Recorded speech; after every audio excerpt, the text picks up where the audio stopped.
Let me welcome you once again to the session on gender and other excluded groups. And let me say that when I saw the title of this session, I was a bit taken aback because it so reminds me of the add and stir model of doing things about, you know, there's a category and then everything that doesn't fit, we fit into that. So what I'd like us to do is to think in intersectional terms.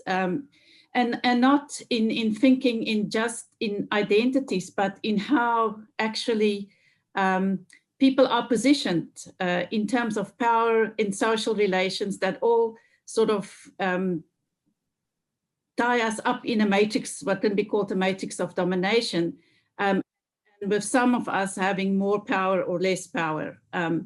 And I think I want to just go a bit back to the work of Iris Marion Young to say that, you know, when we talk about social justice, we talk about the concept of justice, and that the concrete conditions in which we think about justice are very important. You know, abstract universal ideas are good and well, but I think what we've seen in terms of the COVID pandemic is there's so much that is directly linked to distribution and distributive justice. And I think this is what we're going to talk about today, to think about issues of justice, because at the second summit, Professor Madonsela is launching a fund, but she's also consolidating the work of last year's summit. And I think it's a really important occasion, and it's important for us to then put the spotlight on gender, the LGBTIQ communities and transgender individuals in terms of thinking intersectionality. And I am so happy to introduce Syam Samai, the director of the Women's Legal Center, who is well known for her activism around really important gender issues and how they are linked to legal issues and to court cases. Her involvement in many court cases are an example of what can be done. So Syam, welcome, and thank you for your presentation today. Thank you. Thank you so much, Amanda, and also apologies again for sending through the notes so late. So I'm assuming that you had the time just to go through it, so I will highlight some of the issues. And Amanda, I hope that I'm going to address the issue of you know, the different identities, you know, and challenges that they faced during COVID, during this particular presentation. So we all know, I mean, I think we're talking to the converted now, is that South Africa remains a deeply unequal society, which sees discrimination across the economy, gender, race, as well as access to socioeconomic rights and civil and political rights. So the pandemic has exacerbated and compounded, especially the socioeconomic conditions under which women live. So we all know this. So on the 23rd of March, 2020, the president announced the declaration of a national state of disaster, and it came into effect, and a national lockdown was declared with different rights being restricted. Restrictive measures have been put in place where it impacts on the rights of people in the country, and the measures were put in place using existing legislation under the Disaster Management Act. So legislation enabled the state to declare this national state of disaster that enabled it to invoke an integrated and coordinated policy to reduce and prevent the risk caused by national disaster. So the policy adopted allowed for phasing out or a reduction in the limitation of rights through various stages. And so stage 5 of the lockdown being the most restrictive, and then we have stage 1 being effectively the end of the limitations and restrictions possibly on the rights. So at the time of this conference, I mean, we are on level 1, and with the country awaiting the peak, I would say, of the infection, and also, you know, the second wave. So the response to the pandemic globally has primarily been a health and security response, and many states, including South Africa, have indicated that the measures were necessary to address the impact of the pandemic on countries' healthcare systems and to stop the rapid spread of the pandemic. So South Africa implemented the state of disaster and its measures in order to ensure a state of readiness. I'm going to leave that. I think I just wanted to get into the meat of the presentation, which is South Africa has very high rates of violence against women, and being forced to remain, during the period in a lockdown situation exacerbated the prevalence of violence against women. Another category of women who were discriminated against was women employed in the private homes as domestic workers, and the state relied on the sectoral determination in respect of domestic workers to address unemployment insurance benefits to be paid to domestic workers who were dismissed. The state, however, did not take into account that majority of the domestic workers have not been registered by the employers as such, and therefore were unable to access the social security. Another category of vulnerable workers are women who work on farms, and these women were at a particular risk as they worked throughout the stage 5 lockdown, as the agricultural sector was open during that particular, I would say open during this particular period, and did so without the necessary personnel protective equipment. So further also seasonal workers, women workers who are in the exploitative agricultural sector are often not afforded recognition by the employees, and they were not registered as employees. And when the government implemented the temporary employment relief scheme, these workers were excluded from the social security benefits. So the restrictions on people's rights to work, whether they were not employed in the essential service or not, meant that food security was threatened in homes, and there was delayed in incoherent measures implemented to address food security and the increase of child and old age social security benefits. And this sadly did very little to address the food security needs of the poor. So the pandemic has shown that the interventions that were most needed and necessary in effectively responding to the virus were those that are predominantly done by women. And as a result, women are and remain the face of the response to the pandemic, and caring for sickly family members at home, and healthcare in clinics and hospitals, cleaners, nurses, community healthcare workers, all conducted predominantly by women. Women continue to be on the front line of fighting the virus of the healthcare system, and yet too many institutions have failed to provide safe and secure working environments. Throughout the state of national disaster, women have been ensuring that our agricultural sector continues to produce the food that makes make it onto our tables, and many have done so in working conditions where their health and safety have not been prioritized. The pandemic clearly had a devastating impact on the socioeconomic realities of the poor and working class.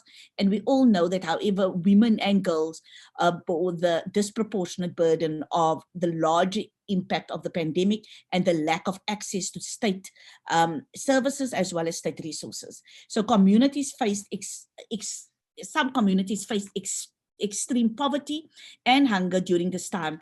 And sadly, women were the ones that were rallying in service to their impoverished communities as well as their families. So women used their hard-earned money during this period to subsidize states' obligations and feed their extended families. Women hosted soup kitchens from their homes and faced harassment by police, with some being arrested and others fined.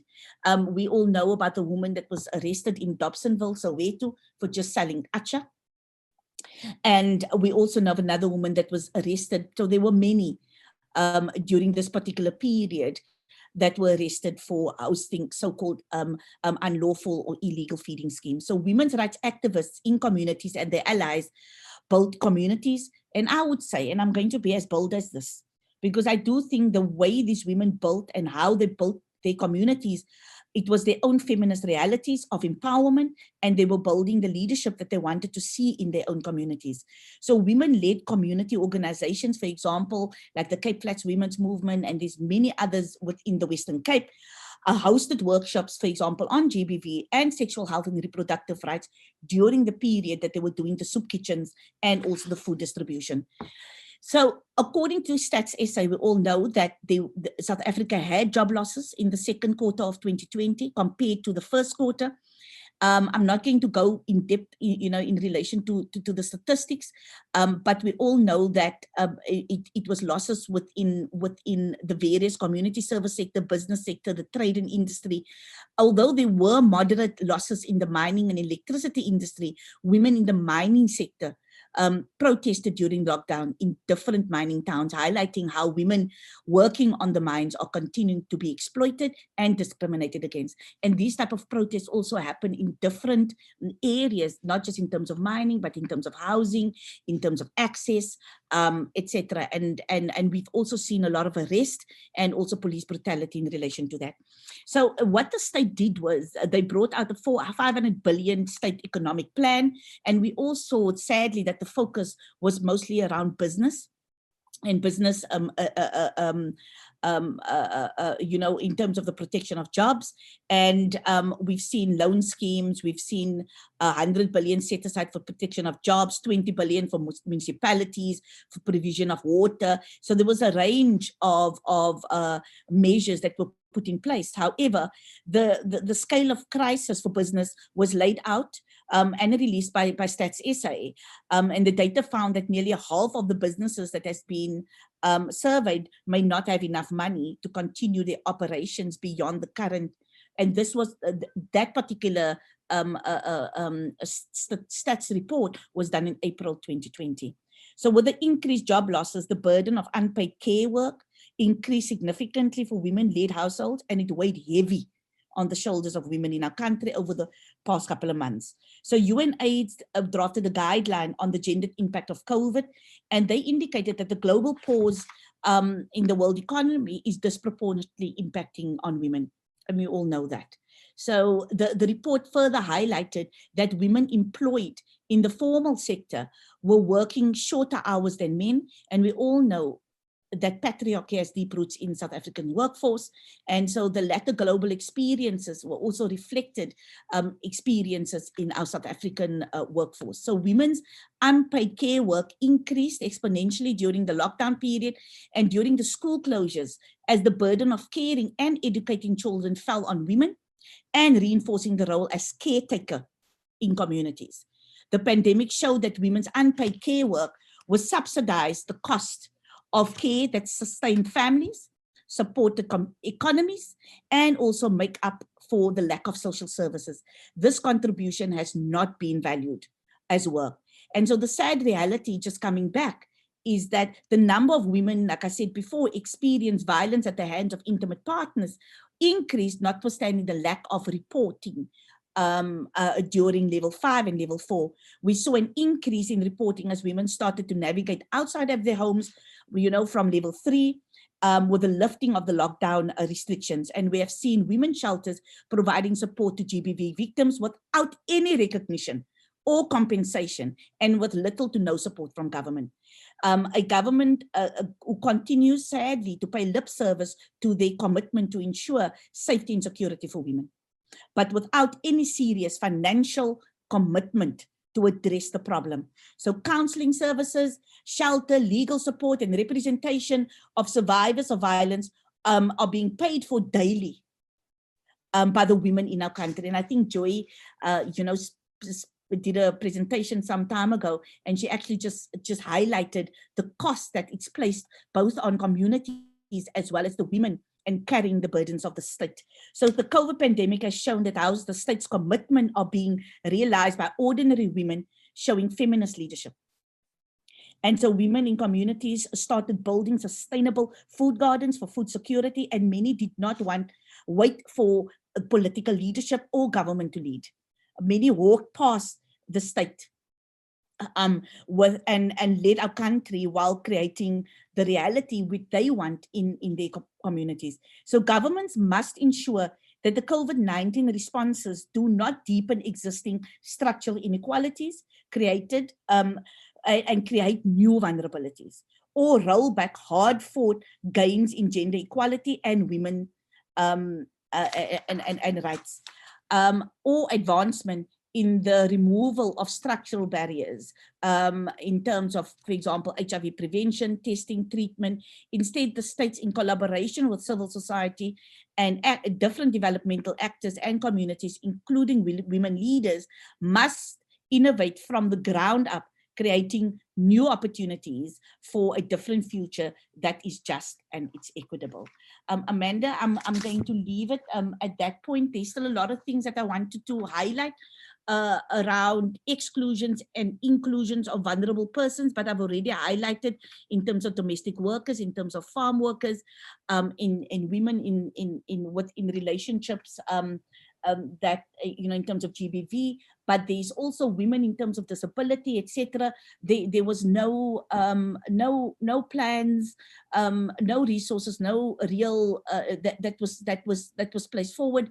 In relation to that, we also know in terms of refugees and migrant workers, there was challenge around xenophobia, but there's no clear plan in relation to that particular vulnerable group. Also, in terms of the LGBTI community, we've also seen that there was an invasion some time ago, a couple of months ago, which was in Camps Bay, for example, where transgender persons and queer persons were trying to highlight the challenges that they underwent during this particular COVID period, and in terms of housing. So there remained a lot of challenges for vulnerable groups, but I'm going to leave it as that because I know I'm just a resource person, and you know, there can be responses, and if there's any questions, I'll try to respond to it. But there's more information in terms of the document that I've sent. Thank you. Thank you so much, Siham, for so concisely summarizing all or many of the very important issues in relation to gender that happened under lockdown, and specifically women's unpaid care work, and how that was stretched to the limit, and how the state is actually not provided for women, and specifically, you know, women who are not in professional jobs. So thank you for that. Thank you. We are now going to give the respondents a chance to respond to Siham's input. I just want to make sure, is Advocate Maluleke, is she here? Well, I don't see her yet, but in the meantime, we have Professor Sandra Fredman, who is the Director of Land and Accountability Research Center at Oxford University, and Joy Watson, who is Senior Researcher on Social Equity in Parliament. Welcome to you, and I'll give Sandy Fredman the first opportunity. Thank you. Just to correct, I'm not Landon. I'm the Professor of Law at Oxford University, but that was a mistake in the. Oh, I'm sorry. That's no problem, Amanda. It was corrected later on, but no problem. Okay. Anyway, thank you so much, Siham, for your comments, which really do sum up the situation. What I want to highlight very briefly is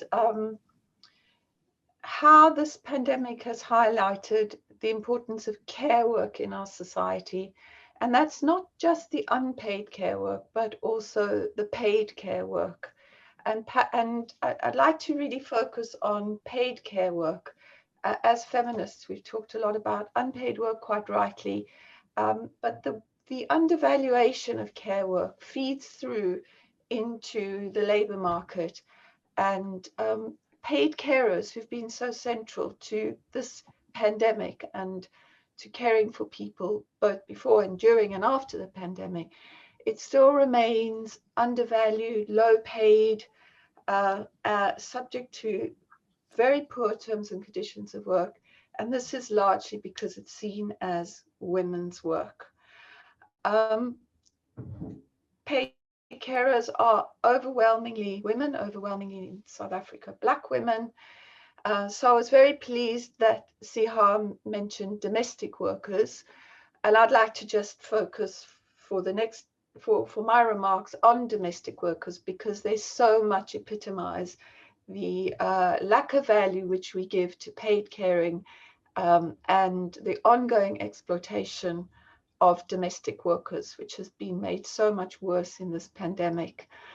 But in fact, the pandemic is only exacerbating the poor and precarious conditions of domestic workers, which predate the pandemic and stretch well back into the history of apartheid. South Africa has been at the forefront of attempts to regularize domestic workers' pay and conditions and recognize them as workers like any other. We can see that in the sectoral determination, which is far in advance of most countries, and also the key role that South Africa played in getting agreement for the pioneering ILO Convention on Domestic Workers. But there are many ways in which this pioneering position has not been sustained.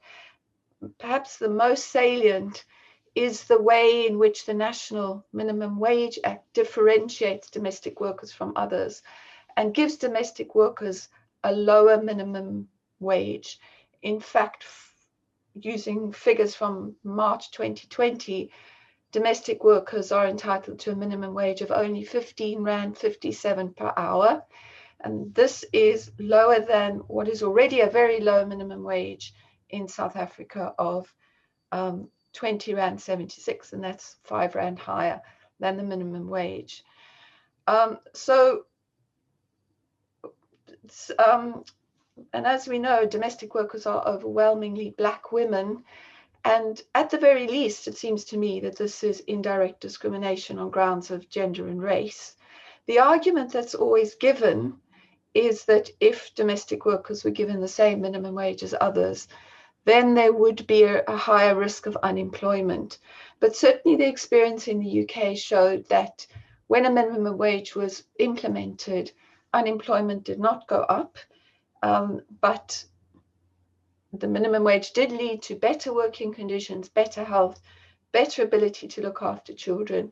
But even if, in that case, even if there is a risk of unemployment, exploitative work should not be an excuse, particularly given South Africa's constitutional commitments. And there should be a social wage to underpin the unemployment effects rather than an exploitative wage. With the pandemic, as Siham said, this situation of domestic workers has dropped, has worsened exponentially. Many can't afford to pay their rent. Many were just sent home and their employers did not continue paying them.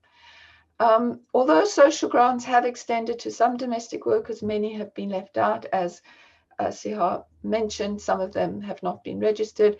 But to this should be added the very many migrant domestic workers, many of whom are from Zimbabwe, who fall outside of the social grant system, as well as the domestic workers who are classified as self-employed, who work, for example, through apps or agencies.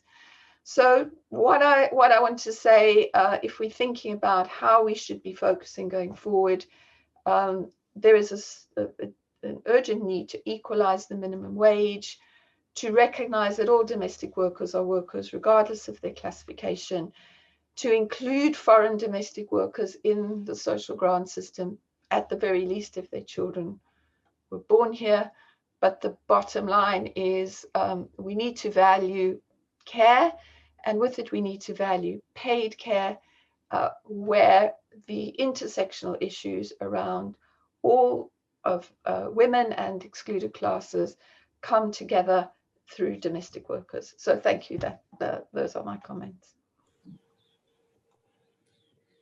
Thank you, Sandy, and for taking up the care issue and taking it further. Our next respondent is Joy Watson.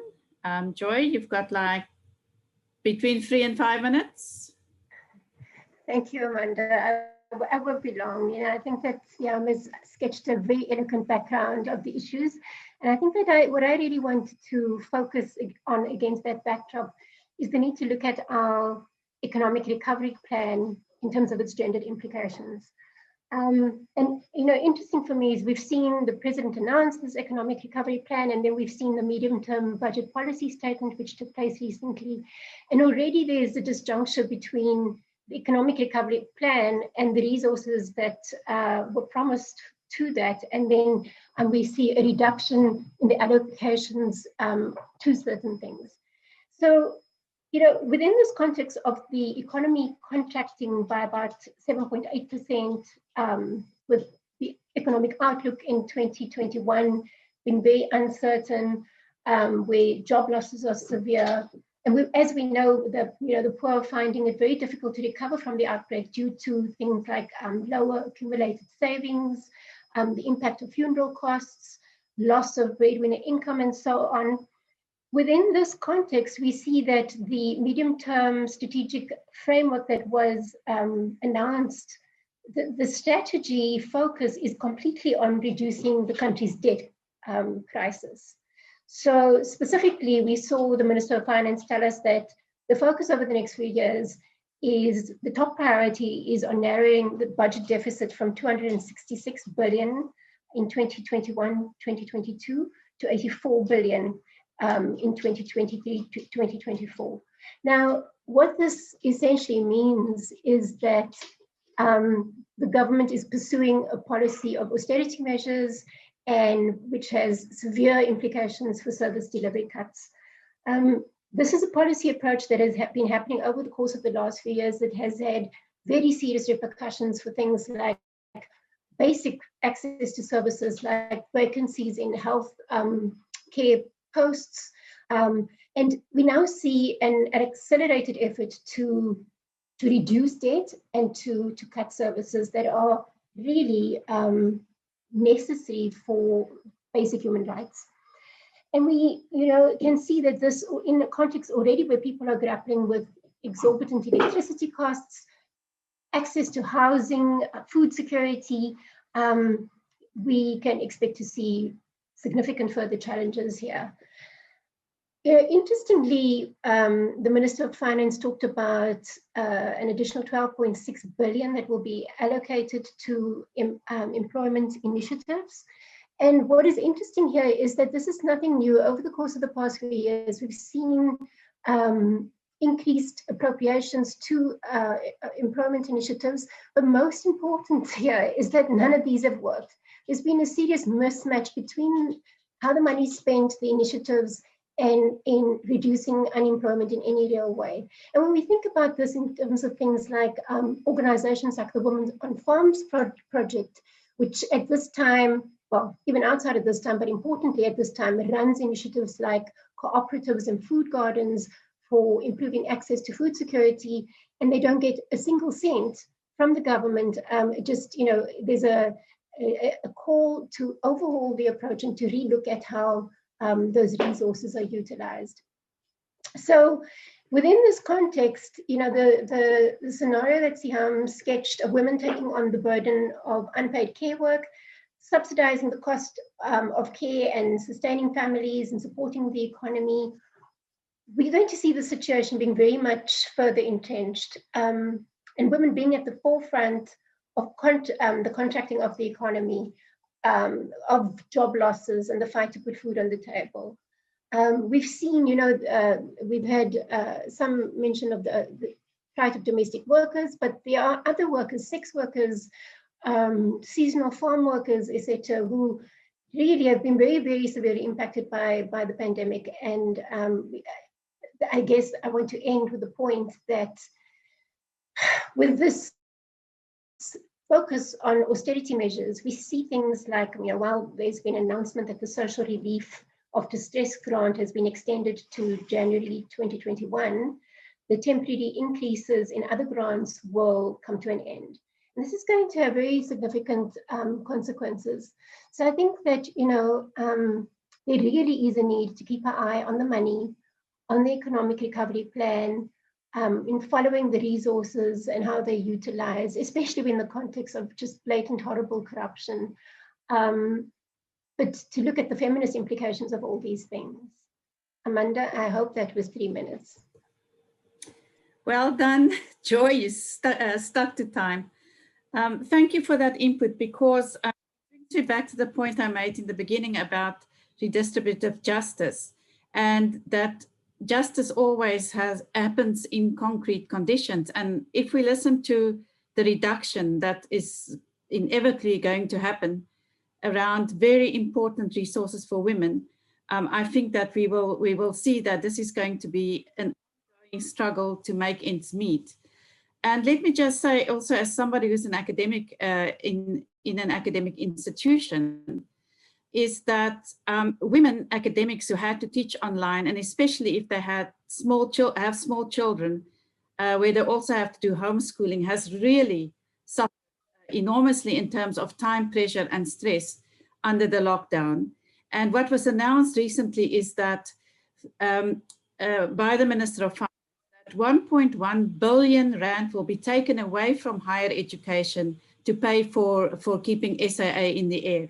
So you can see the matter of priorities here. And I think that's something that we really have to talk about, you know, how money is reprioritized and moved around, and the impact that has on social justice. Has Advocate Maluleki joined us? Apparently she's not here yet, so I'm going to go continue with question time. I just want to introduce Martha. Martha, can you put on your video? Martha Miller is our rapporteur, and she will, you know, write down whatever we say in question time. Unmute and yes, and here I am. Thanks, Amanda. So I'm typing at the same time. That's why I can't do both at the same time. So I have typed everything so far. All right, thanks, Martha. And Martha is from Sawit. Thanks for doing this for us. Amanda? Yeah? Amanda, if I have a minute, before I continue typing, if I can just, to our colleagues who don't know what Sawit's focus has been, can I just explain our poverty eradication model? If you can do it in 2 minutes. No, thank you. I just wanted to say that Sawit spent many years looking at the Chilean model, where you pay young men and women as social workers to enter individual homes and make sure that everybody's needs from cradle to grave are equally met by pulling government tight through the needs of the family. End of story. Thanks. Thanks, Martha. And maybe if there's time, we can come back to that. Okay, so we can do this by you raising your hand, or you can put questions in the chat box. So it's up to you.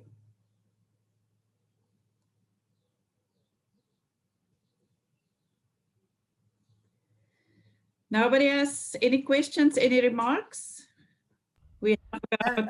I've forgotten how to raise my hand. All right, so Kathy, I've done 6 months of Zoom and I've forgotten how to raise my hand. There's the little icon. Yeah, I don't know why I can't see it. Oh, there, it's under participants, isn't it? Yeah. Okay, so here's my question. It seems to me that what we've seen in COVID is just a very harsh lens on equalities that exist and have been drastically deepened in some accounts. But the way in which our society is gendered and shaped and unequal across the public-private, across different groups of women. I think if we had to sit down before the pandemic and say what would happen in a pandemic, we might even have anticipated that this kind of thing would have happened. So the real question is, what do we do? Because I don't think this is business as usual. And in South Africa, without question, we have a constrained economy, so we're fighting with other groups.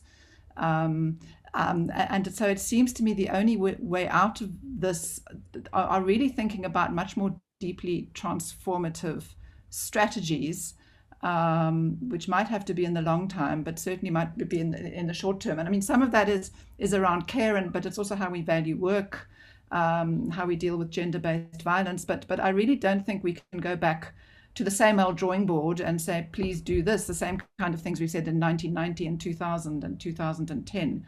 So I kind of wondered if we shouldn't apply our mind to that very difficult set of questions and discussion.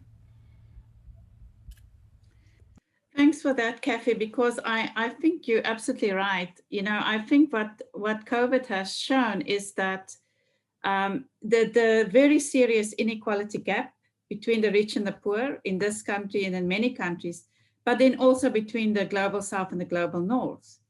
And I think that for us to think that we can go back to the normal that we knew before is not realistic. So, I think you put a very important question on the table, and that is, what do we do now, right? How do we engage the state, I would say.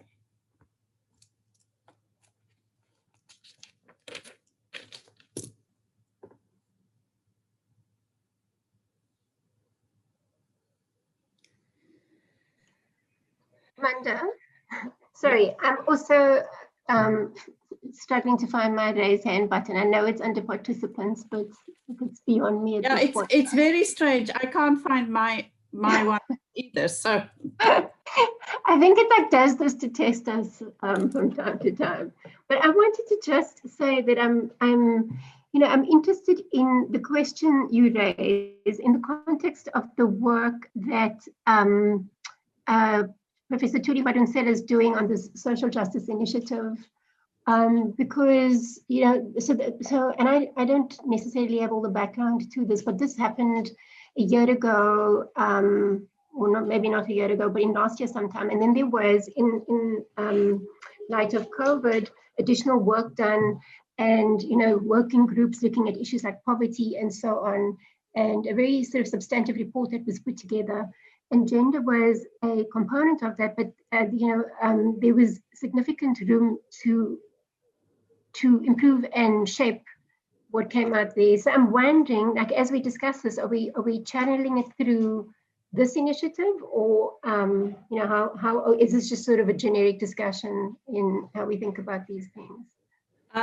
Joy, it will feed into this year's summit. The report of last year's summit, and it is a year ago, has just been finished this past week. So I haven't seen it, and there were gender panels last year as well, and there were some good suggestions. But it's not clear to me how what the M plan exactly wants to or how it should be implemented. Right? This year it's about crowdfunding and sort of starting or launching what's called the M Fund.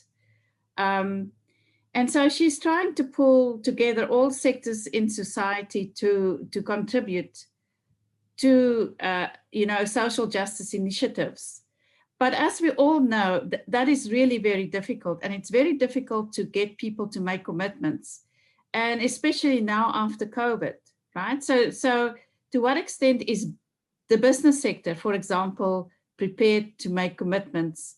And where do people put their focus? Is it going to be on women? Is it going to be on education? Is it going to be on housing? And we know all these things are intersectional, as we've said, but it's not being dealt with in an intersectional way at the summit.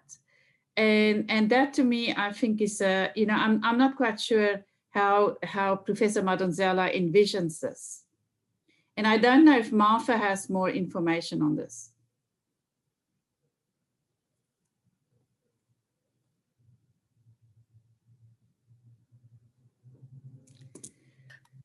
So Yes, I'm back. Thank you. I just want to say I think it's an incredibly important issue, because it really, I think, personally, from my perspective, I think Professor Madonsela's M plan is the best chance we have. But I also feel that unless people of previous privilege step forward in a completely organized way to say, this is what we will do in every ward in this country to support this plan, I can't see how the people who have most suffered, which are Black African women in this country, have to not be supported as this plan goes forward. So I really feel that there's an incredible step needed by people of previous privilege to support this plan. And I think that is not yet in place. There has to be a giving up of privilege and a willingness to give the resources to make Professor Madonsela's plan for all of us work. Yes, so I think this is also the idea of the crowdfunding initiative, but exactly how that is working it's not clear to me. because I think what happens is that a lot of the organizing takes place in different spaces where we're not all involved all the time. So yeah. But let's get back to the question. So if we talk about redistribution now, post-COVID, I mean, what type of initiatives? Let's start with, for example, gender-based violence, right? We've launched a national strategic plan on gender-based violence. So how is this going to be implemented? And have we got any idea? Because what we've seen is that directly when we went from lockdown level 5 to lower levels, the femicide picked up, domestic violence picked up, and maybe it's not a matter of picked up, it's just that it became more visible again. So how are we actually, do we have any idea how the Ministry for Women, for example, is going to deal with this? And it's a pity that the advocate is not here because she's the Director General of that department. Joy, maybe you have some insight into that. I think, you know,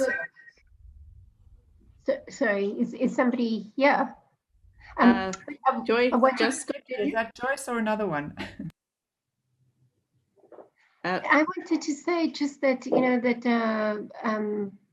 Bronwyn is also here and may have some insights, but there's been some serious contestation around the aspects of the National Strategic Plan on gender-based violence. For example, you know, there's the initiative around trying to fast-track the setting up of the board in the National Council on Gender-Based Violence, you know, issues around the monies that were meant for civil society organizations not being dispersed.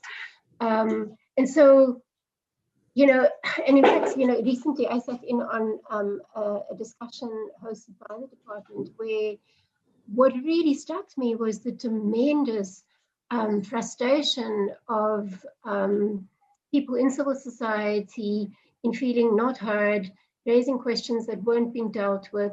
And so I'd say that we're at a point where there is some contestation and, you know, how do we think through those issues? I mean, what was interesting about that meeting was that at some point, well, actually for the whole duration of the meeting, you couldn't see who the participants were. People were raising questions in the chat group. I mean, there were very significant questions, but there was no attempt to deal with any of the controversial issues. So this, you know, is at the moment is contested terrain.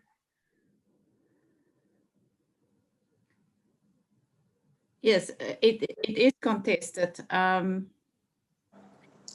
And I think what makes it more difficult is the fact that in lockdown, it was very difficult to have the type of activism that could continue this process that was happening before lockdown. I heard a voice. Is there somebody that wants to ask a question? Yes, it's Joyce Malulek. I just joined. Thank you, Joyce. Yes, I wanted to find out how is the procedure or process or whatever, because I came in whilst all of you were talking. I'm not sure. I'm sorry to take you backwards, but I just want to understand how's the process. Okay, so we are now in question and answer time. So, but I've said that I will give you an opportunity to respond. So you can make an input between 3 and 5 minutes. And I don't know if you want to respond to Siham's input or if you want to talk about maybe the issue of gender-based violence and how the ministry wants to, you know, implement the national strategic plan or you know, I think you can decide what you want to talk about. Okay,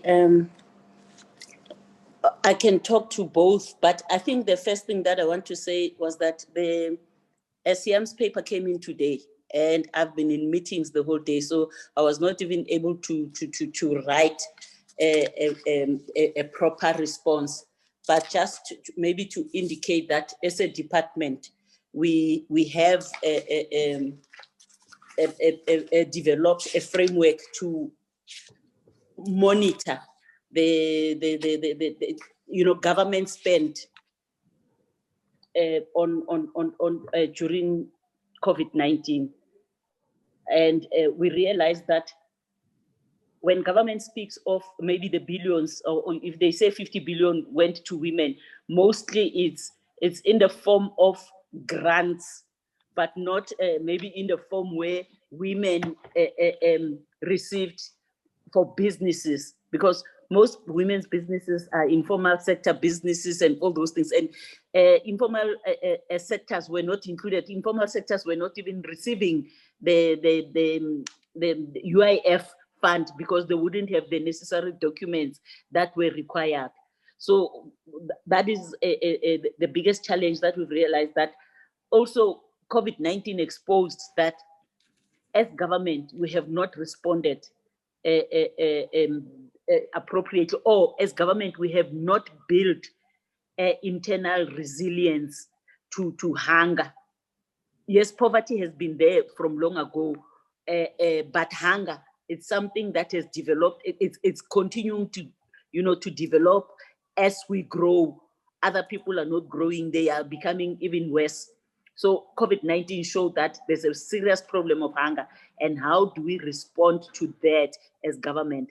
When you look at the 200, Siam talks about the 200 billion that was set aside for loan for small business. Sorry, let me go to that part.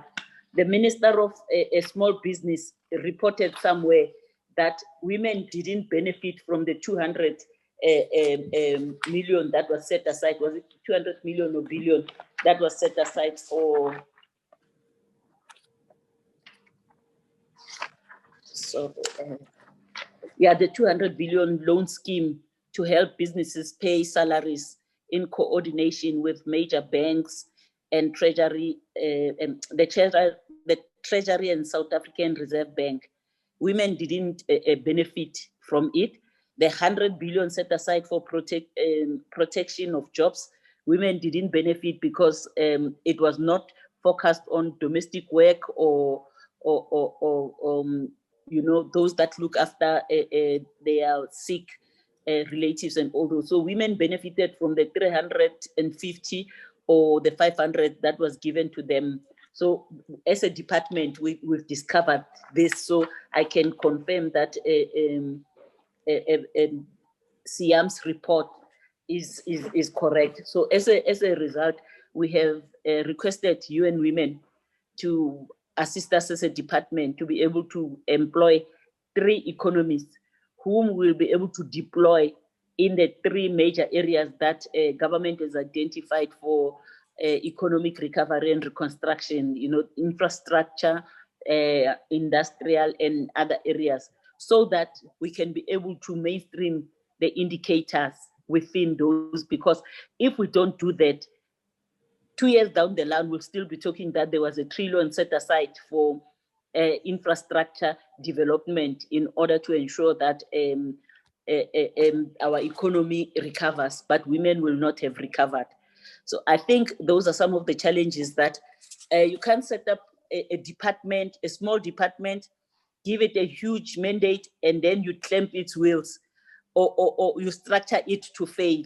It's a very small department. It's not given resources. It doesn't have human resources. It doesn't have financial resources. So we won't sit and say because we don't have financial resources. Hence, I say we have requested the Department of, we have requested UN Women to give us people so that we can impose ourselves in all those offices, so that we can ensure that women benefit. But also the other thing that, because I'm 2 months into that department, 3 months, no, this month will be 3 months into the Department of Women. One thing I've realized is that the department never worked with the Commission on Gender Equality. And the Commission for Gender Equality has got powers. It has got subpoena powers. Also, it can go to court. As a department, we can't go to court. So we had a meeting with the CGE to say, as a department, we will approach departments and say, this is what we want you to do. When the departments don't do that, then we have to work with the CGE. The CGE must subpoena them. Still, if they don't comply, CGE must take them to court. Then we will support the CGE, because we can't go to court as a department. But as a department, we can say we support the CGE. So when it comes to economic empowerment of women, I know that Tuli wants to start this a fund, but a fund sometimes cannot address issues of national extent, because the issue of poverty, it's a national problem. So yes, it can help here and here, but what will help is when government has mainstreamed women, youth, and persons with disabilities in its planning, in its budgeting, in its monitoring and evaluation processes. So even the National Treasury, if the National Treasury mainstreams women, youth, and persons with disabilities, all government departments will mainstream that. So that is one of the challenges that we're facing, but it's a challenge that we want to work on. And then you said something about the National Council on Gender-Based Violence and Femicide. When I came in, yeah, somebody was talking about it. I'm not sure, I didn't hear what is it that they were referring to in terms of nobody responded or whatever. But all I want to say is that there's a national strategic plan that has been approved by Cabinet. And that national strategic plan outlines responsibilities of both government and civil society organizations.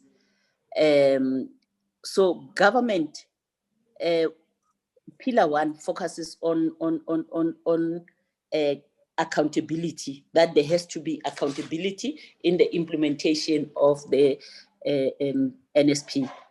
Also, all governments, whether it's economic, because the challenge is that in government, most of the time they think the people who have to address issues of gender-based violence is the criminal justice cluster or the justice cluster. And yet violence also is an economic issue. Women depend on those people that abuse them. That's why they cannot leave. So the NSP shows it that each and everyone in government is responsible for implementing measures that would ensure that women benefit from government, so that women are not victims. Also, so that violence can be reduced. For example, the Department of Education has a responsibility to ensure that it amends its curriculum to include social cohesion and the respect of other people, to ensure that people are taught from primary that you can't solve your problems through violence. You need to come up with, you need to be able, you need emotional intelligence. So all those programs, all government departments have a responsibility. The NSP says the Department of Justice must develop legislation in order to determine the powers and the responsibilities of the council.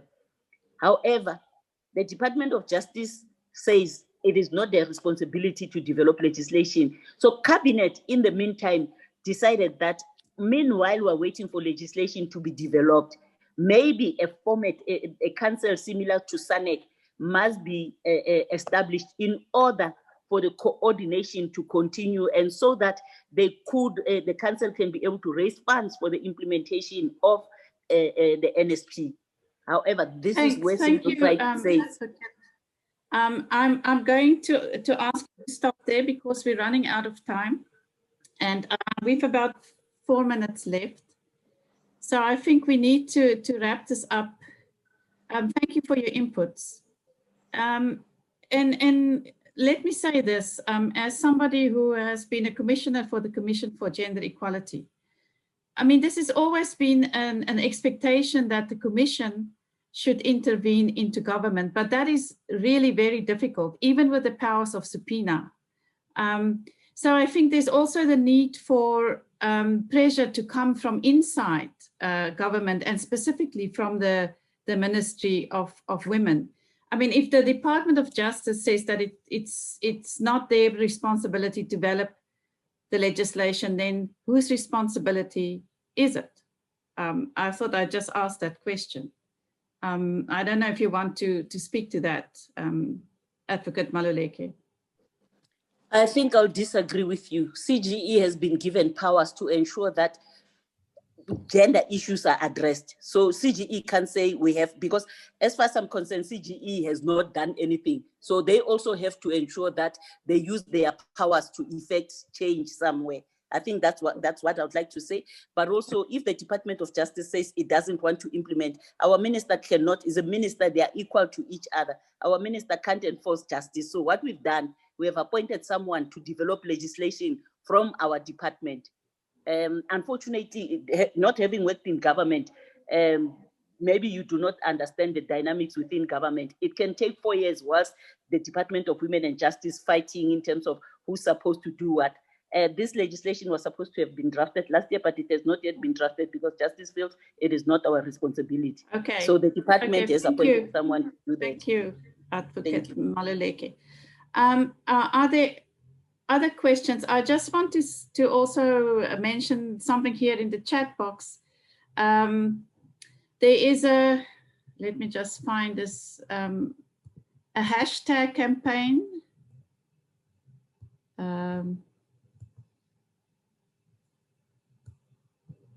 I don't see it now. I don't know, the person who mentioned this hashtag campaign about involving women in business, maybe you want to speak to that?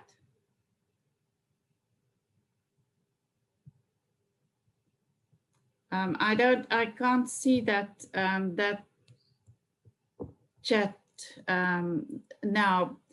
Are there any other comments or questions that any of you would like to raise? Oh, this is the hashtag campaign, hashtag women in the driving seat. So if somebody who mentioned that just can say something about that. Amin, I think it was you. Ja, kan jy my hoor? Yeah. Hallo daar. Hello, Amin. Yes. So yeah, it's basically about driving back better and in a way getting some advantage for women from the pandemic in a dividend sense. And we believe in one of the sectors we can do that as entrepreneurs is in the transport sector, where we are hugely underrepresented. I think we're sitting at some under 2%, 1.8% in the e-hailing industry. We've been part of an IFC study that looks specifically at seeing how e-hailing and on-demand can actually drive women's participation in that sector. But if we don't systemically address why we're not there, i.e. teach women to drive for free, we will never change things. And if women have independent livelihoods and mobility, economic mobility, they're less likely to stay in abusive relationships. So it was just an example of how private sector can play its part. Okay, thanks, Amin. Siam? Amanda, I know that it's something that I try to address and I just wanted to comment on it, which is around groups at risk and one of the questions in the chat I see was around disability. And I just wanted to note that there hasn't been any special measures that have been put in place for persons with disabilities, and it has not been addressed. Also, in addition to that, there have been no specific measures taken for the expansion of the social security benefits for older persons and for minor children who are recipients of social security benefits. So it increased amounts will only be for the duration of the state of disaster. And I've just been informed by various people that today was, or yesterday was what they call Sasa Day. And many people were actually a bit despondent that they only received the 400 and not the 350. I think and many people started depending on that particular 350 Rand. Yeah. Older persons have received an increase in the social security benefits for the period. But like I said, now the honeymoon is over. provisions was made for shelters to be provided for the homeless, but I have indicated that there were lots of challenges. No provision was made for refugees as well as displaced persons. In respect of domestic violence, the courts remained open, but we all know that there was a major challenge around accessing that particular essential service. No provision was made specifically to address trafficking in persons. There were provisions addressing for example, forced labor was not addressed. Provision was made for children only in relation to care and contact of children in terms of restriction placed on movement between parents and other matters. But also in addition to that, what we have seen, homeless persons, major challenges, because in particularly in Cape Town, we saw the establishment of a shelter that had to subsequently close down because of the numerous reports of abuse that happened. So there was, so I just wanted to also place that in context. I know that I've indicated that I would mention that, but I think we just need to be able to bring it up together in terms of the broader topic, you know, in terms of vulnerable persons. Vulnerable persons and the intersectionality. Thanks, Jan. Yeah. I think that is a good place to end. Of course, we're out of time. Thank you so much for all of you who have attended, and for those of you who've made inputs. Siam and our 3 respondents, thank you so much. You now have to go back to the main, I think there's a link, a Glisser link that you have to click and then go back to the main room. Martha and I will stay behind because I need to actually report back later, and I need, Martha, you just need to have to tell me if you're sending me the report by email or how are you going to do this? Yes, Amanda, may I just say, you are welcome to leave. Thank you. Thank you. I just wanted to say, do we have a way forward, or do we have the recommendations to the plenary? Well, I think, we need to probably tease it out. Yeah. But yeah. So I don't know if anybody that's still here, maybe Kathy or Joy, you want to make some inputs on a way forward? Yeah, I mean, I don't understand very much the M plan and those ideas either, and I worry a little bit about the scope of them. But it seems to me that if there's some level at which the intervention is at local government level and at ward level, then something around helping build local infrastructures and local communities and local women who in helping with things like hunger and violence, but not so that they're taking out of their own pockets or own needs, but I don't know, ways in which they are resourced in order to deal with these problems at local level. I mean, there might be a recommendation around that to kind of reduce the burden of care by subsidizing and resourcing what's happening at local level. It's a possible suggestion. It doesn't engage the state, but I don't think the state can actually solve everything anyway. Yeah, thank you. That's very helpful, Kathy. Joy, maybe, or Advocate Maluleke? Yes, I'd like. Oh, sorry. Let's start with Joy. I'll come back to you, Advocate. Maybe in the limited time that we have is to take as the backdrop Siam's paper and then frame something around monitoring the gender implications of the economic recovery plan in relation to the concerns that Siam raises. Yeah, I think that's a good suggestion, that we make sure that the economic recovery plan has a gender focus, because it is, as always, gender blind, right? So we need to make sure that money gets redistributed to where it's needed, and specifically to around these issues of care, as Kathy's also raised just now. So thank you, Joy. Advocate Maluleke? Thank you. Yeah, I think what Joy has said, also as I indicated earlier on, that we've requested UN Women to procure resources for us to be able to assist us with that. But I think the second one, in terms of the municipalities, the challenge with people from the local government is that normally they don't get involved. The municipalities will advertise, whether in terms of tenders or appointment of people, whatever, they don't get involved. And that's why municipalities can continue doing what they want to do, because communities don't get involved. I think something like public education on them being involved in the municipalities so that they can make meaningful inputs into what the municipalities are doing. Now, municipalities will advertise and say, we've advertised, we didn't receive any input. So people are not involved.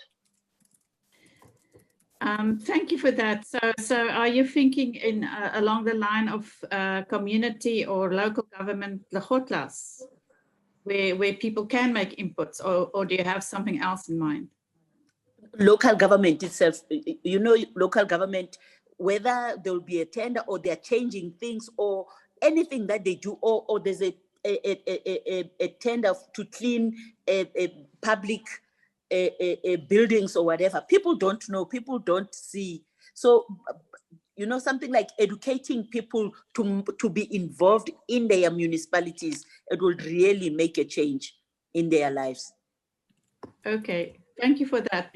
I think, Martha, we should frame that you know, people in the local municipalities need to also be aware of the, you know, the processes in which they can get involved, and how that can actually benefit them. And I absolutely agree with Advocate Maluleke that there is not enough public education. So I think we can also mention that as a recommendation. Thank you. If I may just say, I really liked, in all my 17 years, the one thing is the link between women's needs and budgets. And obviously that's something that's come out very clearly. And I think just, and to make the family as the center of where you pull the budgets down to seems to be a really useful thing. Yeah, I think so too. I think so too. Thank you so much for your time, and good luck with your work. I hope, you know, it's good to have you there in the department, and good luck with that. Thank you, but I want to run. Okay, you're welcome. Thank you so much, Advocate. Take care.